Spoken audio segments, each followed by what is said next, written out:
Bonjour à tous, bienvenue pour cette quotidienne du 23 août. Au sommaire aujourd'hui, 2 entretiens. On commence par donner la parole à Michael Palma, président du FC Stade Nyonnais. Vous le savez, ce week-end aura lieu la rencontre entre le FC Sion et le FC Stade Nyonnais. Vendredi, 500 Valaisans sont attendus à Colovray et inquiètent certains Nyonnais. Faut-il avoir peur des Sédunois? On a posé la parole au président du club. Ensuite, nous recevons Laurent Miéville. Le Nyonnais est désormais le premier citoyen du canton et marque l'histoire de la politique vaudoise, puisque c'est le premier vert libéral à diriger les débats du côté du Grand Conseil vaudois.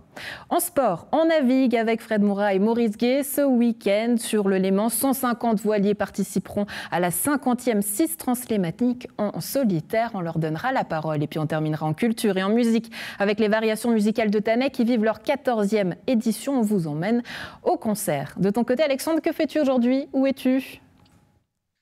Salut Andrea, regarde, tu vois les enfants ici de Saint-Georges qui se préparent en vélo, en trottinette, en skateboard.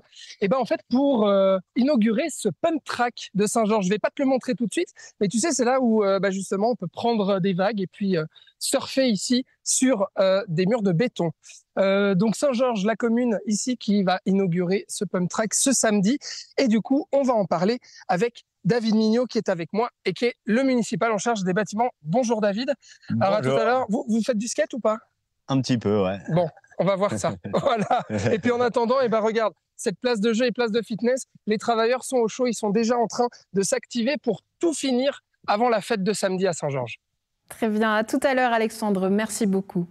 Je vous le disais en introduction, le FC Stade Nyonnais doit-il craindre les supporters du FC Sion? Les autorités nyonnaises, la police municipale et cantonale prévoient un important dispositif de sécurité pour le match de ce vendredi à Colovray.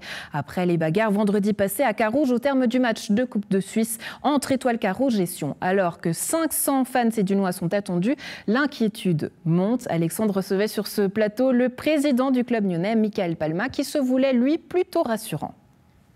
Bonjour Michael Palma. Bonjour. Alors est-ce que Nyon doit avoir peur ou non des supporters du FC Sion?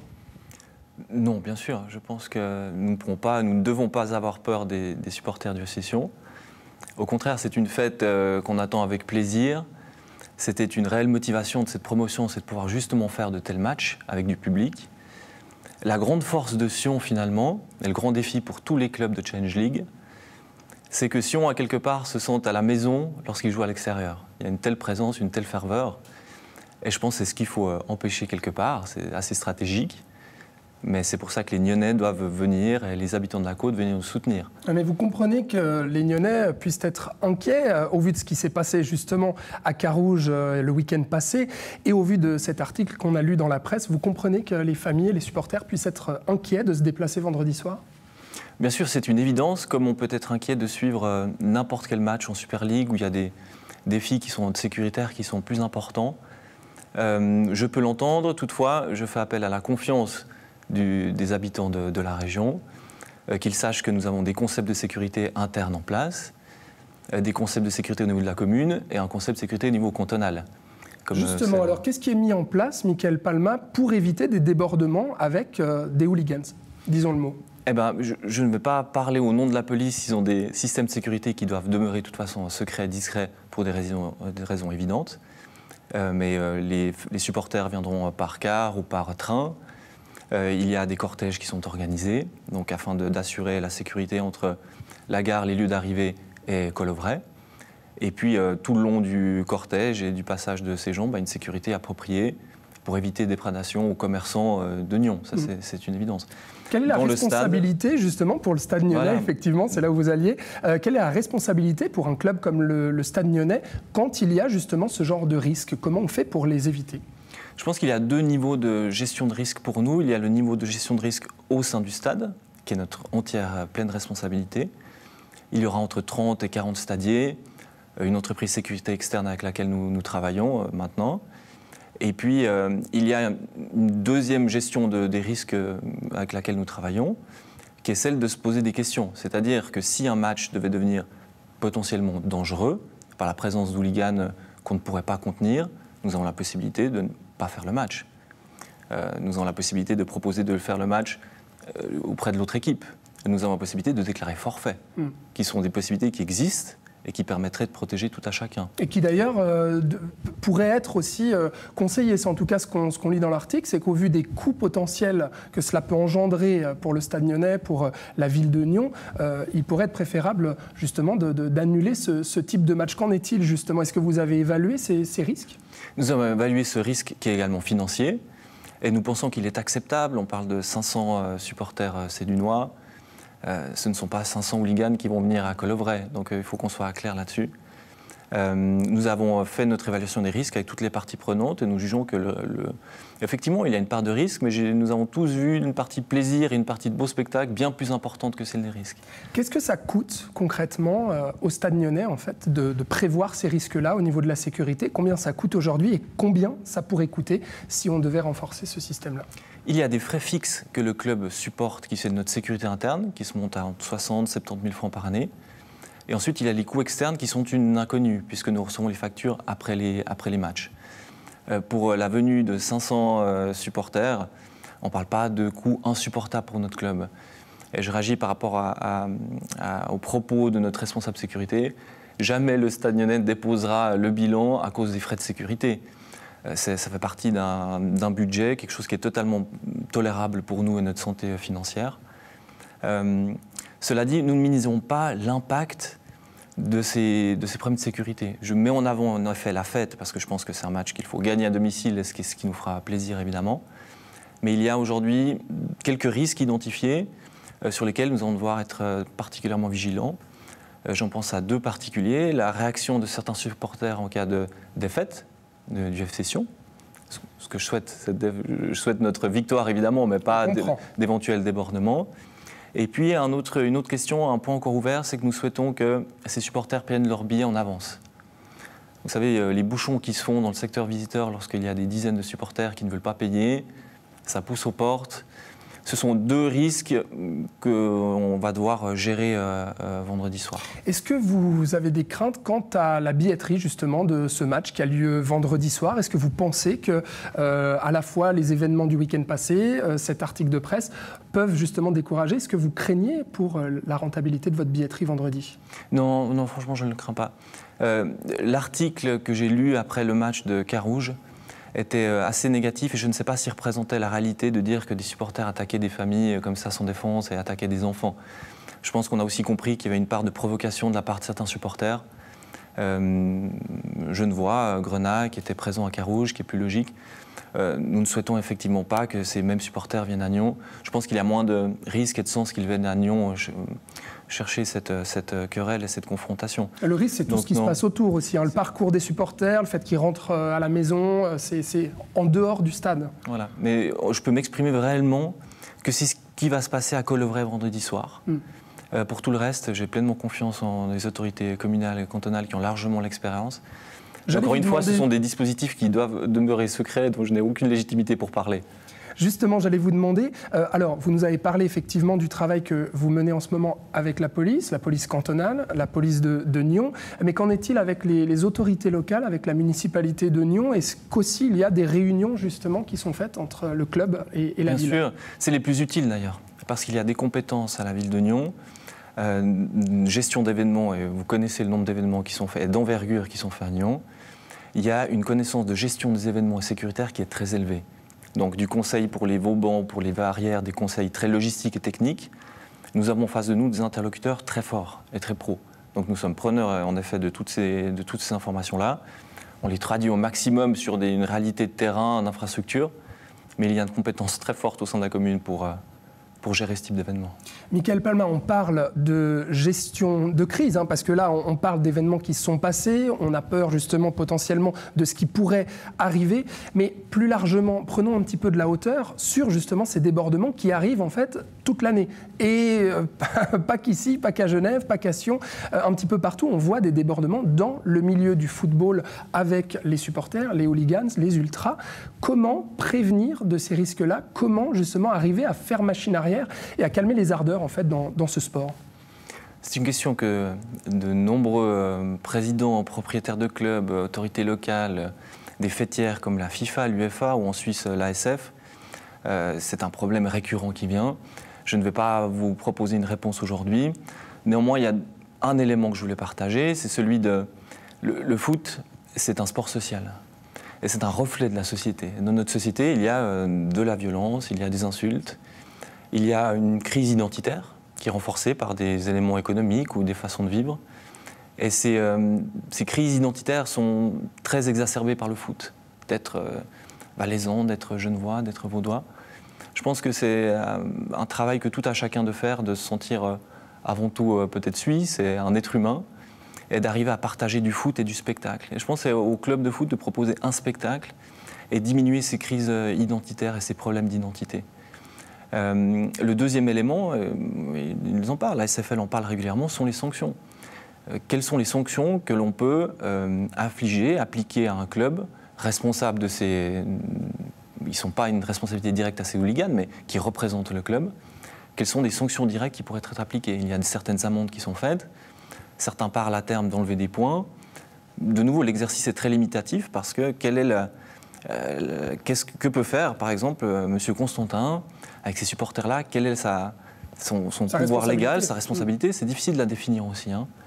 Donc voilà, je pense qu'il y a un débat sociétal et puis un débat plus pratique qui est celui de peut-être arriver, passer outre ou au-dessus des amendes et d'arriver à une sanction directe sur les clubs qui pourrait avoir un effet incitatif, mais qui ne réglerait pas tout parce qu'il nous manquerait des leviers juridiques et autres pour régler le problème. Mickaël Palma, merci beaucoup d'avoir répondu à mes questions et du coup je vous souhaite un bon match vendredi. Merci beaucoup. Le premier citoyen du canton est un Nyonnais. C'est le 3e président issu du district de Nyon en une dizaine d'années. Mardi, le vert libéral Laurent Miéville est monté pour la première fois sur le perchoir du Grand Conseil vaudois. Le 5 septembre prochain, une grande fête en son honneur est organisée dès 15h. Nous le recevions sur ce plateau. Laurent Miéville, bonjour. Bonjour. On est ravis de vous recevoir. Votre première séance au Grand Conseil a eu lieu hier. Tout à fait. Comment ça s'est passé pour vous?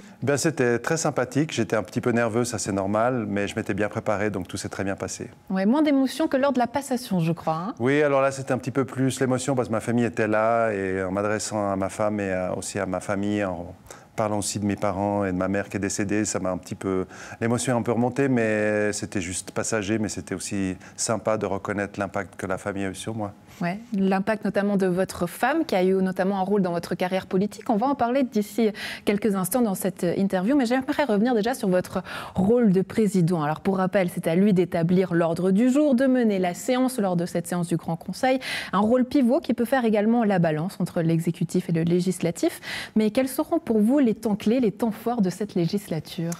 Alors oui, donc effectivement, il y a pas mal de choses qui sont en train d'arriver. La première, c'est la plus récente, c'est la révision totale de la loi sur l'énergie. Donc ça, c'est un sujet qui est extrêmement important, qui touche tous les partis, qui touche toute la population. Donc je me réjouis de pouvoir en débattre au Grand Conseil. Un sujet que vous connaissez bien, hein. Vous êtes notamment connu pour avoir été l'auteur de la résolution déclarant l'urgence climatique. Donc là, vous serez à l'aise. Oui, tout à fait. Donc je me réjouis de faire travailler le Grand Conseil pour réviser et améliorer, si possible, la loi et pour pouvoir la mettre en vigueur le plus rapidement possible parce que la population, elle attend aussi des mesures concrètes les plus avancées possibles. Et ça, c'est vraiment la dernière mouture, donc on se réjouit de la travailler. Ouais. Autre défi pour vous ? Bon, je pense qu'il y a plusieurs défis. Pour moi, c'est d'aller à la rencontre des différents structures, associations, des personnalités, mais aussi des personnes tout à fait normales, les Vaudois, en tant que premier citoyen et président du Grand Conseil. C'est aussi un rôle que je me réjouis d'avoir, c'est de découvrir des artisans, des professionnels, des familles, enfin, de faire connaissance avec toutes les parties du canton. Donc ça, c'est aussi une très belle activité pour moi. Si on remonte votre carrière politique, en 2010, vous cofondez le Parti vert libéral de Nyon. En 2011, vous rejoignez le Conseil communal de Nyon après avoir assumé différentes fonctions politiques, dont la direction du groupe vert libéral et la vice-présidence du parti cantonal. J'aimerais soulever ici que c'est une première dans l'histoire qu'un vert libéral dirige les débats au Grand Conseil vaudois. Donc j'imagine que c'est une fierté pour vous.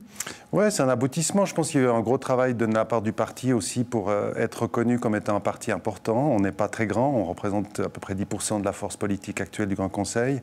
Mais je pense que le fait d'avoir une présidence, c'est aussi une reconnaissance des autres partis que le Parti vert libéral a un rôle à jouer et joue un rôle au sein du Grand Conseil. Donc pour moi, je suis très fier de pouvoir finalement être là aujourd'hui et représenter aussi le Parti vert libéral dans mon activité.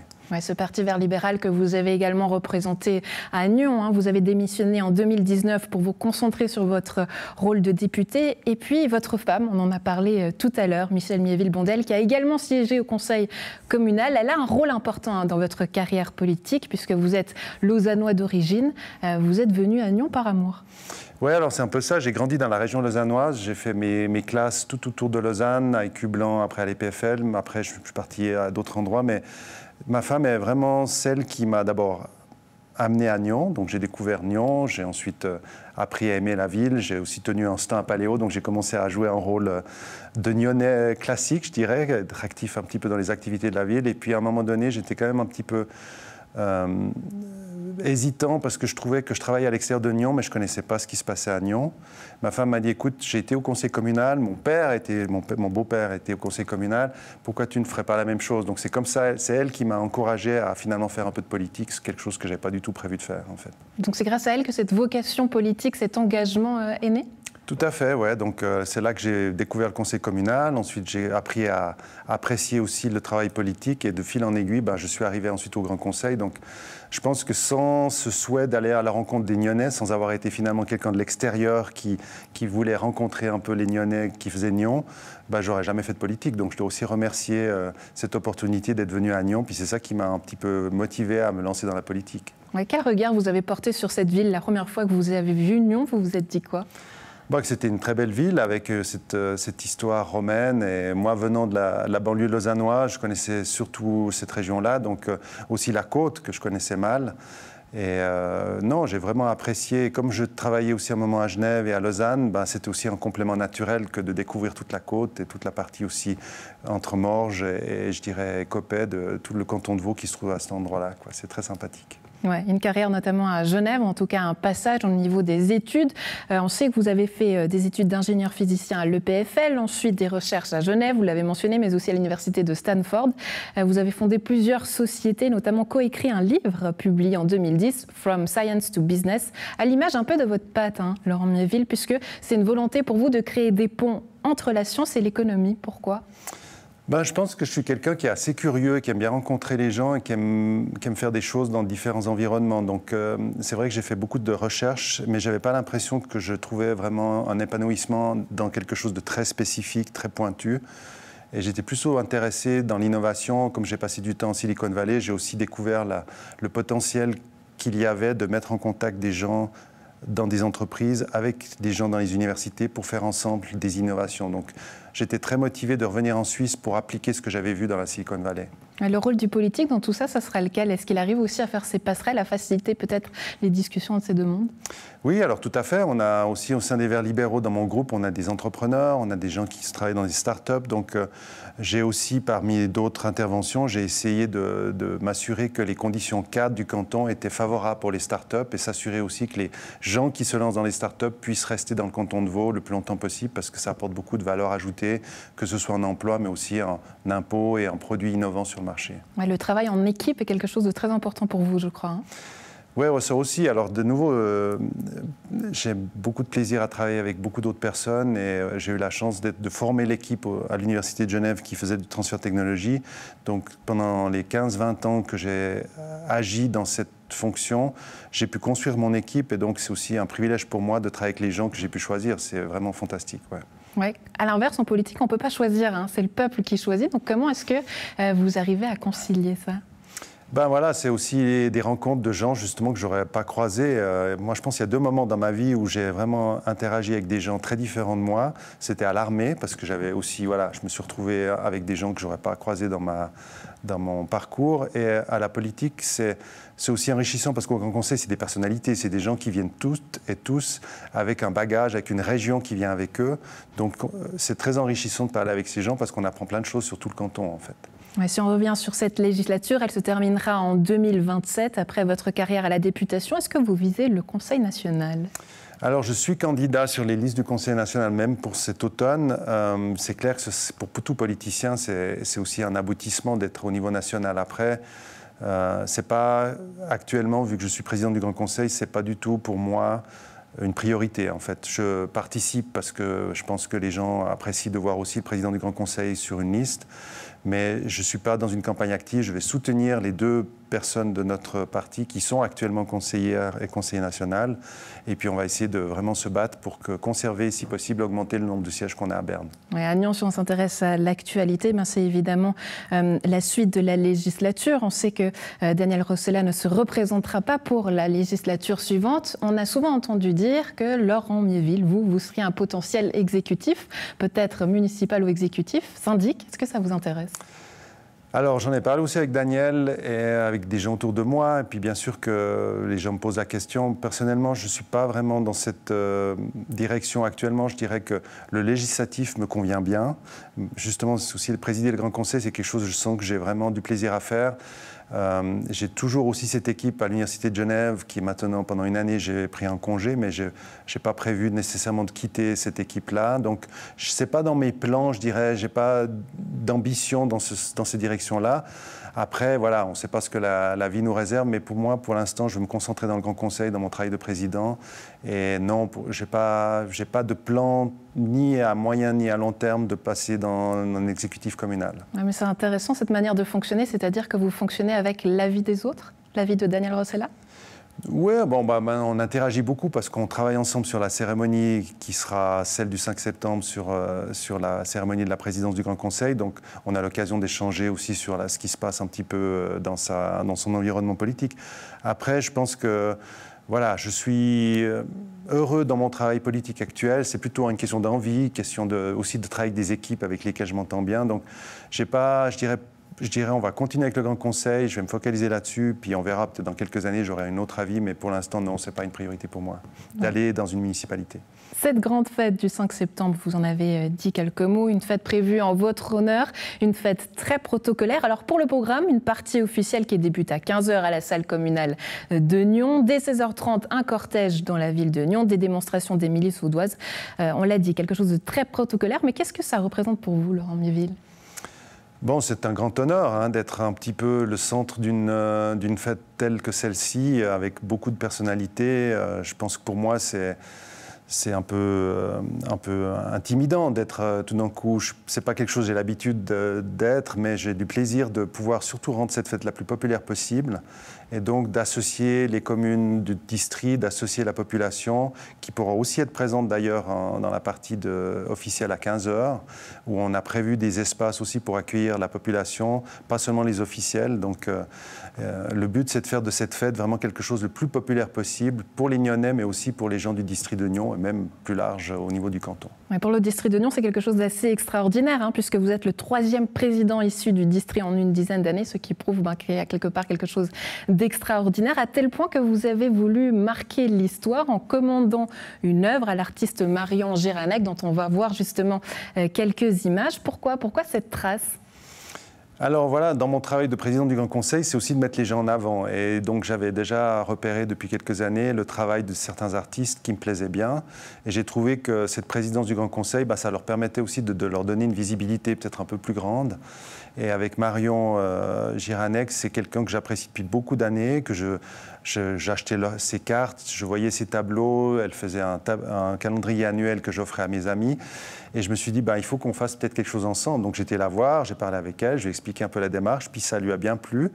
Et en plus, elle n'avait pas vraiment travaillé sur des projets de Nyon, ni de faire des tableaux de Nyon. Donc elle trouvait intéressant, parce que Nyon est naturellement très, très beau à peindre. Elle a dit, c'est une opportunité pour moi aussi de venir à Nyon, puis de faire quelque chose. Donc on a bien convergé ensemble sur ce projet. Et puis petit à petit, on a pu travailler sur une jeunesse dont le résultat est maintenant vraiment un grand plaisir pour moi de le montrer à tout le monde. Ouais, on voit là le résultat à l'image. On a vu dans les toutes premières images 2 personnages à la fenêtre du château, salle des mariages, qui représentent votre femme et vous. Oui, alors en fait, j'ai dit à Marion que je voulais simplement que ma femme et moi apparaissions sur la carte, mais je ne lui ai pas dit où. Puis elle a décidé de nous mettre à la fenêtre. Donc voilà, c'était juste un petit clin d'œil, comme j'aime bien faire, mais le but, c'est pas qu'on soit au centre de l'image et qu'on soit reconnaissable, mais voilà, on apparaît effectivement sur cette image. Ouais, tous les corps de métier des milices vaudoises qui sont représentés, et puis une licorne qui apparaît à un moment dans l'image, ça représente quoi? Alors en fait, c'est vrai que Marion, elle vit dans son espace artistique en mettant aussi des créatures parfois un petit peu mythiques, et je lui ai dit que ça me plaisait aussi beaucoup de le faire, ça donnait un petit côté justement sympathique à l'image, on ne sait pas tellement à quoi c'est associé, ça peut être un peu, et ça donne aussi une visibilité, peut-être pour des gens plus jeunes, de trouver ces images assez intéressantes, et donc je lui ai dit, il faut mettre des créatures, on voit qu'il y a différentes personnes et créatures, il y a un dragon, il y a différentes personnages, et ça rend le tableau vivant et intéressant à aller dans les détails. Ouais, pour terminer, si vous aviez un mot à dire aux Nyonnais, au district, ça serait lequel? Que je les invite d'être là le 5 septembre, qu'on les attend dès 15h et que la fête sera la plus belle possible, et puis que je me réjouis déjà d'interagir avec eux, non seulement pendant cette fête, mais aussi pendant l'année qui vient. Laurent Miéville, merci beaucoup de nous avoir accordé ces quelques instants. Très belle journée à vous. Merci, pareillement. À présent, on retrouve Alexandre, direction Saint-Georges, pour l'inauguration du pump truck. Comment ça va, Alexandre? Tout est en place? Oui, effectivement. Regarde, tu vois, les enfants qui sont déjà en train de se donner à cœur joie. Alors, c'est un peu avant l'inauguration, hein. Ça a lieu ce samedi, mais ils peuvent déjà en profiter parce qu'effectivement, ce pump truck est utilisable. David Mignot, bonjour, rebonjour. Alors, c'est vrai, ce pump truck, ça fait un petit moment que la commune de Saint-Georges travaille dessus, mais pas que. Il y a aussi cette aire de jeu là-bas, voilà, à côté de la salle polyvalente qui a été faite. Et puis, cet endroit de fitness, voilà, qui est en train d'être construit. Alors, Saint-Georges, qui veut dynamiser ses loisirs ici pour les jeunes. C'était ça le concept, David Mignot? C'était ça le but, ouais. On avait une ancienne place de jeu dans le village qui était usée, qu'on a dû rénover. Et puis on s'est dit que vu qu'on a l'école ici, la grande salle, on avait déjà le terrain de foot, le terrain de basket.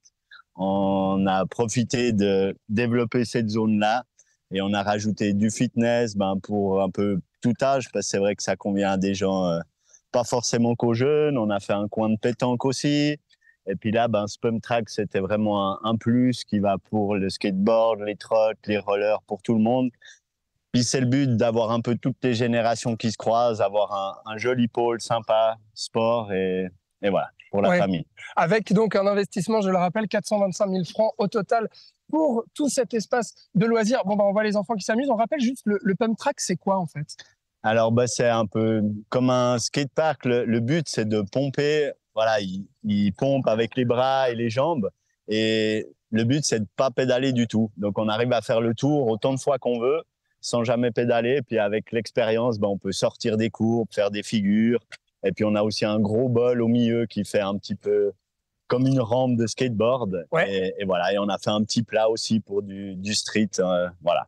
D'accord. Mais voilà, le but, c'est de ne pas avoir besoin de pédaler. Juste tourner et sauter. OK. Et puis alors, l'inauguration, je l'ai dit, c'est ce samedi. Saint-Georges sera en fête. C'est quoi un peu le programme pour ce week-end? Alors, à 16h, c'est l'ouverture. À 16h30, on a une petite partie officielle avec un discours, etc.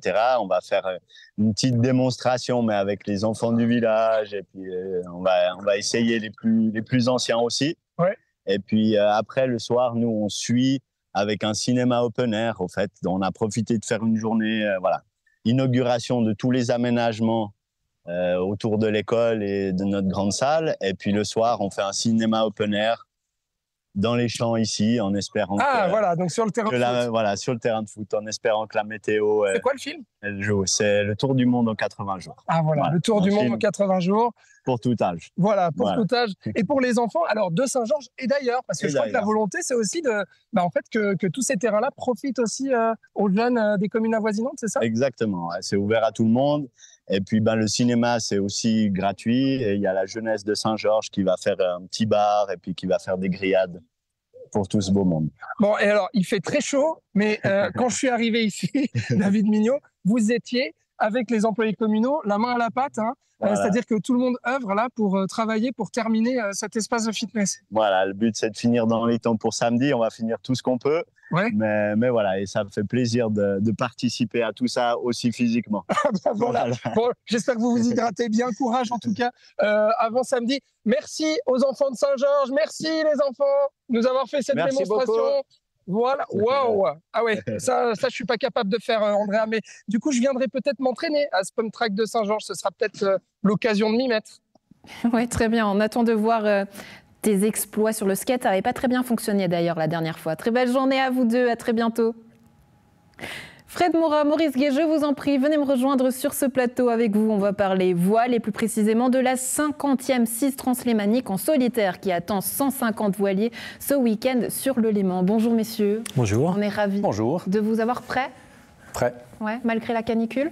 Oui, il fera moins chaud samedi. Ouais. C'est vrai, la canicule, on la craint pas trop sur le lac ou ça peut justement compliquer les choses? Ça peut compliquer les choses parce qu'en général, il y a moins d'air et puis c'est un petit peu plus difficile. Mais on aime aussi la difficulté, donc on est là pour ça. Ouais. Et pour relever les défis, on va en parler avec vous justement, la 50e Six Translémanique.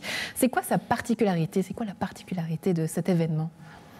C'est une régate en solitaire, donc on navigue tout seul sur le bateau. Et puis c'est la longueur aussi, puisqu'on fait Genève, on va jusqu'au Bouvray et on revient à Genève. Donc c'est un bol d'or, mais tout seul.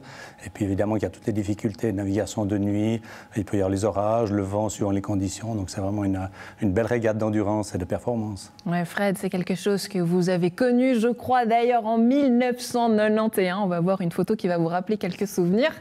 Ça fait quelques années que vous n'avez pas navigué en solitaire. On va y revenir également. Mais voilà, de revoir cette photo de 1991, qu'est-ce que ça vous fait? Ça fait des bons souvenirs en fait, mais le temps passe très très vite en fait. Et donc c'était le bon moment de revenir, faire un beau défi pour cette 50e édition en fait, pour mes 50 ans. Et il y aura également 50 surprises, d'où le choix en fait du bateau. Enfin il y en a 49 exactement, mais on va dire 50. Ouais, il a quoi de particulier ce bateau? C'est le monotype le plus présent sur le lac Léman et puis en Suisse en fait. Donc une grosse lutte en perspective avec plein de petits jeunes que je connais quasiment pas en fait, qui vont se battre à fond pour gagner. Ouais, c'est une particularité pour vous parce que vous n'avez pas l'habitude de naviguer en solitaire justement. Quelles sont peut-être vos appréhensions ou est-ce qu'il n'y en a pas? Non, alors je dirais qu'il n'y a pas d'appréhension dans le sens où je l'ai fait il y a quelques années. Les réflexes reviennent très vite. Par contre, il faut mentalement se préparer à se faire un petit peu mal pour passer des nuits sur l'eau, les orages comme Maurice l'a dit. Et puis éventuellement la chaleur, même s'il semble que ce sera un petit peu mieux. Alors vous connaissez très bien, vous êtes tous deux membres de la Société Nautique de Nyon. Quels sont les conseils que vous pouvez donner à Fred, Maurice, si je peux me permettre? Je crois que je ne me permettrai pas de donner des conseils à Fred. Je crois que c'est un excellent navigateur. C'est vrai qu'on se connaît depuis très longtemps, on a navigué ensemble. Mais je pense qu'on va... Je peux que lui souhaiter bonne chance. C'est le seul conseil que je peux lui donner, c'est bonne chance dans la série des surprises, qui est vraiment une série très compétitive et de qualité. Ouais, quels seront les passages que vous appréhendez peut-être ou dont vous vous réjouissez lors de cette régate? Le passage qu'on redoute le plus, c'est le Bouvray, parce que c'est toujours un endroit qui est un peu des fois difficile, avec des vents un peu soudains, des vents qui nous arrivent dessus. Donc ça touche un petit peu à la difficulté.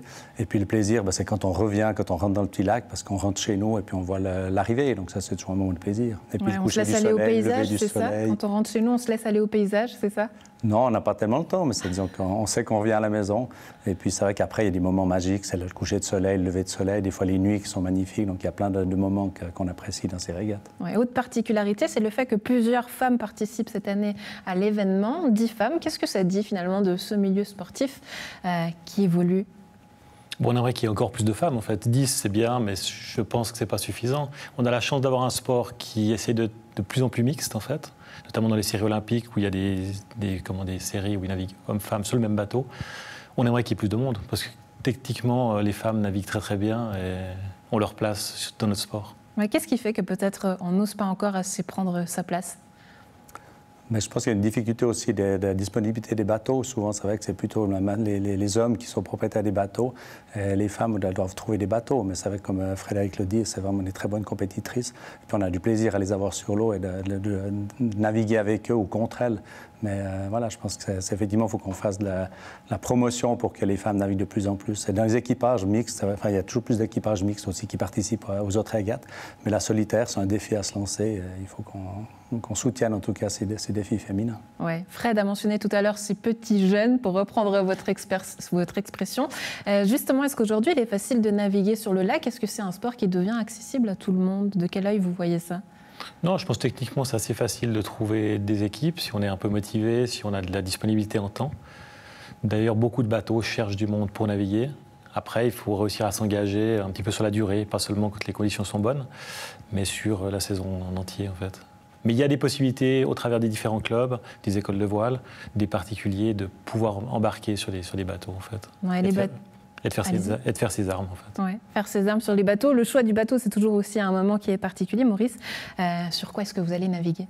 Alors moi, je navigue sur un Grand Surprise, qui est le grand frère en fait, du Surprise, qui est un bateau un petit peu plus grand, un petit peu plus contraignant au niveau physique, mais qui est un bateau magnifique, qui est fait justement pour ce genre d'épreuve, que ce soit une solitaire, une double ou même en équipage. Mais c'est un très bon bateau. Alors, on vous voit à l'image, justement, toujours beaucoup de sensations. Qu'est-ce qui vous plaît au moment de naviguer ?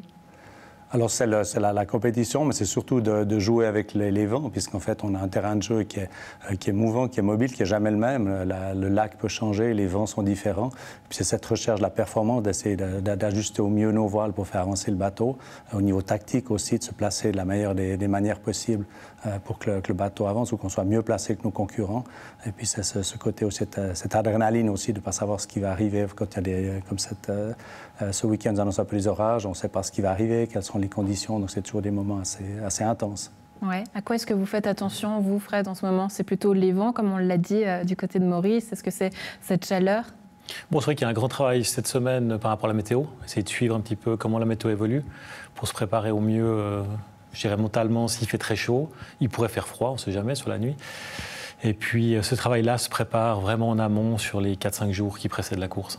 Et on se réjouit donc de vous voir sur le Léman ce week-end. Fred, Maurice, merci beaucoup d'avoir été avec nous. Excellente journée à vous deux et très belle compétition et régate. À très bientôt. Merci. Merci, à bientôt. Et en terminant, culture et en musique avec les variations musicales de Tannay qui vivent actuellement leur 14e édition. À voir encore jusqu'au dimanche 27 août. Quant à nous, on vous emmène revivre le concert du l'excentrique pianiste Ivo Pogorelic et l'orchestre de chambre de Bâle. On va mettre dans le bon sens. Oui, s'il vous plaît. C'est une très belle édition jusqu'à l'instant. On a vraiment le public qui a été à la réponse de notre programmation. Personnellement, je me réjouis énormément du concert de ce soir. L'orchestre de chambre de Bâle, cela fait déjà plusieurs années que nous l'accueillons. C'est une des meilleures formations de chambre en Suisse et on est quand même habitué à un très bon niveau avec eux. Je crois qu'on va être gâtés ce soir.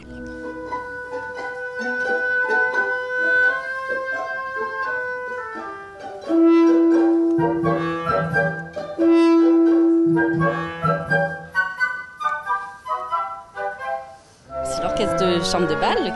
C'est un orchestre donc de chambre qui rayonne un peu sur l'international.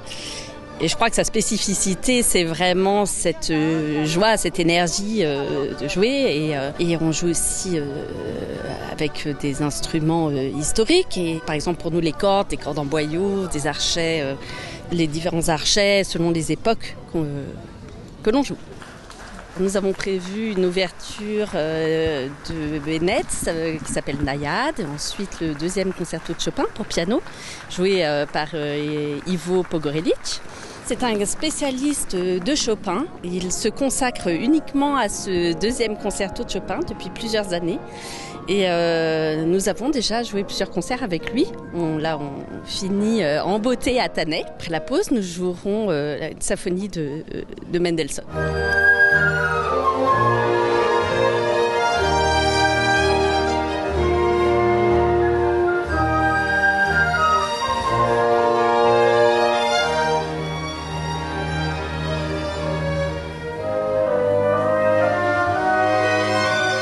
Comment est-ce qu'on explique selon vous que les plus grandes stars de rock, de musique classique, je vais les appeler comme ça, viennent ici à Tannay ? Nous sommes un festival qui est porté par ces bénévoles.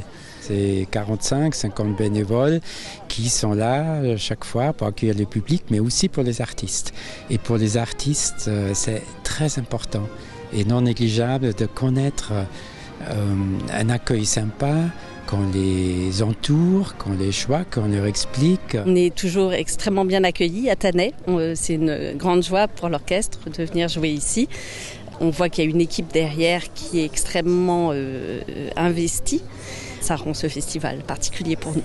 C'est vraiment l'occasion d'entendre de très très grandes stars, des grandes pointures de la musique classique, venir jouer dans un cadre détendu.